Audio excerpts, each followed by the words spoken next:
एजुसीकर में आपका स्वागत है। 4 ऐसी डोमिनेंट थ्योरीज जिन पर आपने कभी ना कभी तो विश्वास किया होगा। पहली थ्योरी कि पॉवर्टी का मतलब होता है लैक ऑफ इनकम। अगर पॉवर्टी को एलिमिनेट करना है तो हमें गरीबों की इनकम को इंक्रीज करना होगा।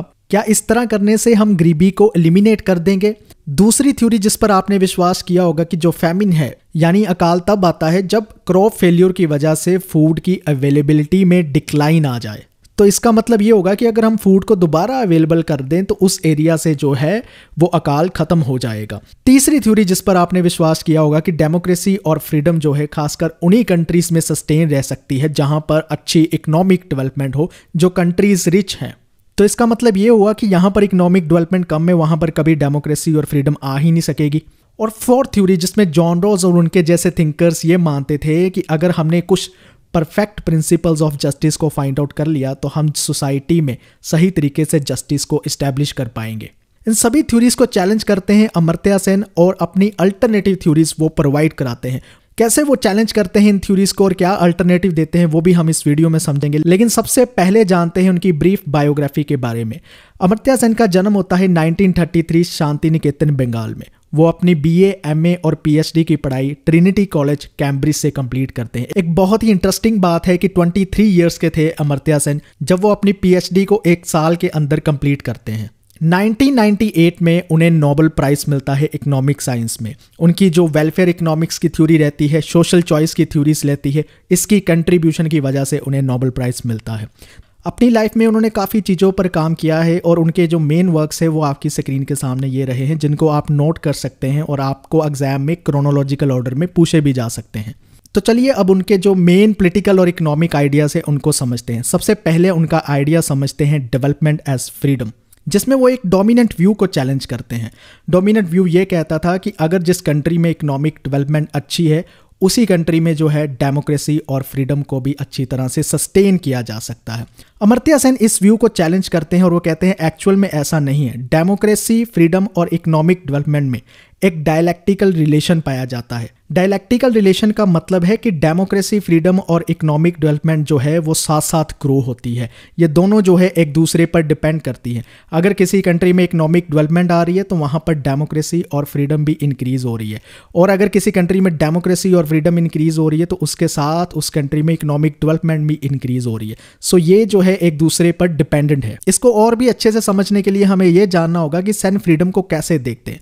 वो मानते हैं फ्रीडम का मतलब होता है जब आपको हेल्थ केयर मिलती है, जब एजुकेशन मिलती है, राइट टू पॉलिटिकल डिसेंट मिलता है, free and open economic market मिलती है, इक्वालिटी मिलती है, तब हम कह सकते हैं कि उस सोसाइटी में एक्चुअल फ्रीडम प्रोवाइड कराई गई है। और अमर्त्य सेन मानते थे कि ये सारी फ्रीडम आपस में इंटरलिंक्ड होती है। इंटरलिंक का यहाँ पर ये मतलब है कि ये सारी आपस में इस तरह से अच्छे से कनेक्ट है कि एक दूसरे की ग्रोथ में मदद करती हैं। तो अमर्त्य सेन के लिए फ्रीडम बहुत ही इंपॉर्टेंट है। फ्रीडम इतनी इंपॉर्टेंट है कि वो फ्रीडम को सोसाइटी का एक एंड मानते हैं जिसको अचीव करना है, और फ्रीडम ही एक ऐसा मीन है जिसके चलते हुए हम सोसाइटी में डेवलपमेंट लेकर आ सकते हैं। यानी फ्रीडम के जरिए ही सोसाइटी में अच्छी तरह से डेवलपमेंट आ सकती है। और दूसरे शब्दों में अमर्त्य सेन समझाते हैं कि अगर सोसाइटी में डेवलपमेंट लेकर आनी है तो हमें अनफ्रीडम को रिमूव करना होगा। अब अनफ्रीडम का मतलब क्या है? अनफ्रीडम का मतलब ये है कि हमें पॉवर्टी को रिमूव करना होगा, हमें टिरनी को रिमूव करना होगा, हमें रिमूव करना होगा पुअर इकोनॉमिक अपॉर्चुनिटीज़ को, इसी तरह सोशल डेप्रीवेशन को और lack of public facilities and intolerance को भी जो है हमें रिमूव करना होगा। तो अगर हम अनफ्रीडम के एलिमेंट को रिमूव कर देंगे सोसाइटी में फ्रीडम आएगी, सोसाइटी में डेवलपमेंट आएगी। डेवलपमेंट और फ्रीडम जो है आपस में कनेक्टेड है, इसलिए वो वर्ड यूज करते हैं डेवलपमेंट एज फ्रीडम। अब हम उनके आइडिया ऑफ जस्टिस को समझते हैं। आइडिया ऑफ जस्टिस उनकी जो बुक है अमर्त्य सेन, उसमें कंटेम्प्रेरी थ्योरी ऑफ जस्टिस की बात करते हैं, और वो ये कहते हैं कि जितनी भी कंटेम्प्रेरी थ्योरी ऑफ जस्टिस लिखी गई है वो एक आइडिया को प्रमोट करते हैं, और वो आइडिया है ट्रांसडेंटल इंस्टीट्यूशनलिज्म का। ट्रांसडेंटल इंस्टीट्यूशनलिज्म का मतलब ये है कि वो थ्योरीज जो यूनिवर्सल आइडिया ऑफ जस्टिस को सोसाइटी में प्रमोट करना चाहती है, यानी कुछ ऐसे प्रिंसिपल्स फाइंड आउट करना चाहते हैं, जस्टिस का एक परफेक्ट आइडिया ऐसे फाइंड आउट करना चाहते हैं जो हर सोसाइटी के लिए, हर कंट्री के लिए, हर रीजन के लिए एप्लीकेबल हो सके। लेकिन अमर्त्य सेन मानते हैं कि इस तरह से हम जस्टिस को नहीं प्रमोट कर सकते। अगर हम सोसाइटी में जस्टिस लेकर आना चाहते हैं तो हमें मैनिफेस्ट इनजस्टिस को खत्म करना होगा। मैनिफेस्ट इनजस्टिस का मतलब है जो ऑब्वियस इनजस्टिस हमें आसपास दिखाई देती है, जैसे कि अनइक्वल एक्सेस टू रिसोर्सेज हो गया, पॉवर्टी होगी, ये जो है मैनिफेस्ट इनजस्टिस की एग्जाम्पल्स है। तो अमर्त्य सेन चाहते हैं मैनिफेस्ट इनजस्टिस को रिमूव करना होगा, हमें जो अपना वर्ल्ड है वो लेस अनजस्ट बनाना होगा। अगर हमने पॉवर्टी को एलिमिनेट कर दिया, अनइक्वल एक्सेस टू रिसोर्सेज जैसी प्रॉब्लम को सॉल्व कर दिया, तो हम जो है सोसाइटी में एक्चुअल में जस्टिस लेकर आएंगे। जस्टिस की थ्योरी को और एक्सप्लेन करते हुए अमर्त्य सेन बताते हैं कि जस्टिस में दो चीजें होती है, एक है नीति और दूसरी है न्याय। नीति में रूल्स एंड इंस्टीट्यूशंस आ जाते हैं। रूल्स का मतलब है कुछ लॉस हो गए, कुछ पॉलिसी हो गए, और न्याय का मतलब है उन रूल्स को एक्चुअल में इंप्लीमेंट करना। सो अमर्त्य सेन यहाँ पर ये कह रहे हैं instead of finding perfect idea of justice, हमें क्या करना है, हमने जस्टिस के वो रूल्स एंड इंस्टीट्यूशन इस्टेब्लिश करने हैं जिनको एक्चुअल में हम इंप्लीमेंट कर सके। ऐसा जस्टिस का आइडिया फाइंड आउट नहीं करना जो एक्चुअल में इंप्लीमेंट करना ही मुश्किल हो या इम्पॉसिबल हो। इसलिए वो नीति और न्याय के आइडिया से ये चीज़ समझाना चाहते हैं। अब आपको अगर लगता है कि अमर्त्य सेन ऑब्जेक्टिविटी के अगेंस्ट है, वो यूनिवर्सैलिटी के अगेंस्ट है, तो ऐसा नहीं है। अमर्त्य सेन मानते थे पोजिशनल ऑब्जेक्टिविटी में। पोजिशनल ऑब्जेक्टिविटी का मतलब है person invariant but position relative. अब इसका मतलब क्या होता है? आसान शब्दों में इसका मतलब ये बनता है कि अलग अलग लोगों के अलग अलग डिफरेंट व्यू पॉइंट हो सकते हैं, और वो जब फ्रीली और ओपनली उन व्यू पॉइंट के साथ एंगेज करते हैं तो हम कुछ सही आइडियाज़ को जो है प्रमोट कर सकते हैं। अब हम समझते हैं उनकी कैपेबिलिटी अप्रोच के बारे में। अमर्त्य सेन कहते हैं कि पॉवर्टी को अब तक इस तरह से डिफाइन किया जाता है कि पॉवर्टी का मतलब है लैक ऑफ इनकम होना, लेकिन अमर्त्य सेन कहते हैं पॉवर्टी का मतलब सिर्फ लैक ऑफ इनकम नहीं है, पॉवर्टी का मतलब ये भी है कि डेफिशिएंसी ऑफ कैपेबिलिटीज। तो इसलिए अमर्त्य सेन कहते हैं कि पॉवर्टी को रिमूव करने के लिए सिर्फ हमने लोगों के इनकम में रेस नहीं करना, रादर हमें जो है उनकी कैपेबिलिटीज़ को भी इम्प्रूव करना है।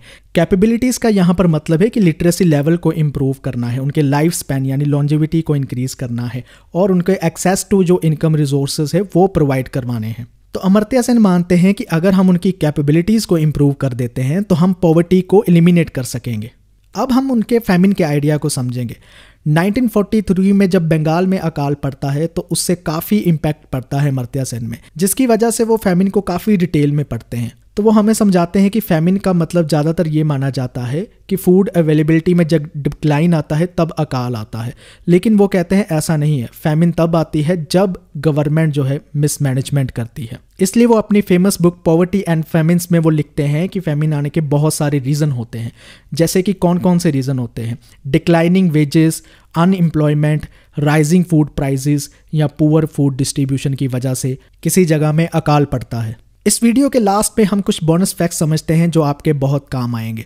अमर्त्य सेन का जो नाम है रविंद्रनाथ टैगोर ने दिया था, उन्होंने उसको अमर्त्य नाम दिया था जिसका मतलब होता है इमॉर्टल। अमर्त्य सेन को बांग्लादेश की ऑनररी सिटीजनशिप भी प्राप्त है जो काफ़ी कम लोगों को मिलती है। ह्यूमन डेवलपमेंट इंडेक्स रिपोर्ट जो आती है उसको क्रिएट करने में अमर्त्य सेन ने मदद की थी। 2012 में अमर्त्य सेन ऐसे पहले नॉन अमेरिकन बनते हैं जिनको नेशनल ह्यूमैनिटीज़ अवार्ड मिलता है, और 2010 में टाइम मैगजीन इनको list of 100 most influential person in the world में ऐड करती है। अमर्त्य सेन ने इंस्ट्रूमेंटल फ्रीडम का आइडिया भी दिया था, और वो मानते थे कि फ्रीडम जो है मेनली 5 तरह की होती है: political freedom, economic facilities, social opportunities, transparency guarantees and protective security.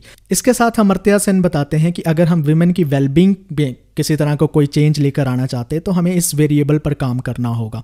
पहला है कि उन्हें इंडिपेंडेंट इनकम कमाने की एबिलिटी को इंक्रीज करना, दूसरा है कि वो घर से बाहर जो है काम कर सके, तीसरा यह है कि उनको ऑनरशिप राइट्स प्रोवाइड कराए जाए, चौथा उनका लिटरेसी लेवल इंक्रीज किया जाए, और पांचवा है फैमिली के विद इन और आउटसाइड जो है डिसीजन लेने के लिए उनको पार्टिसिपेट कराया जाए। इस वीडियो को बनाने के लिए जिस सोर्सेज को मैंने यूज़ किया है वो आपकी स्क्रीन के सामने है। इस वीडियो को देखने के लिए आपका बहुत बहुत धन्यवाद। Thank you.